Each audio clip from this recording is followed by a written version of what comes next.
کوو په پولینګ سټیشن کې خصوصي طور باندې د مازدیګر نه پاس چې مو والا ملګري خپل پولینګ ایجنټان ښه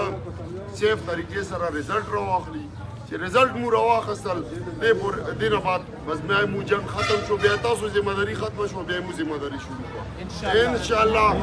فتح به د حق او د سچ وي او دا به د تاسو ټولو ګټه وي او فتح وي او د شوکت بھائی به کومه قرباني ده دا به هم الله تعالی نه ضایع کوي انشاءالله د تاسو ټولو قرباني دا به الله نه ضایع کوي او دا یاد ولرو چې عمران خان او د هغه بیان دا د تا د بچو د نسلونو د پاره د نظام د ګندا نظام سره لړۍ کوي او انشاءالله حق او د سچ د جنگ کې به الله تعالی مو د فتح راکوي او دا مو ایمان یقین ده او تاسو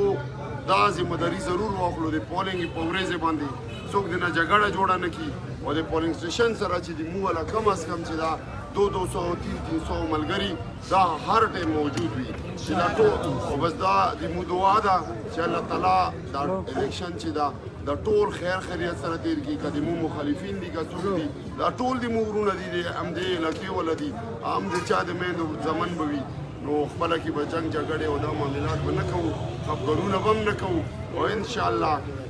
تاسو چې دا مبارکباد اډوانس کې در کوم چې تاسو ټولو ګټلې ده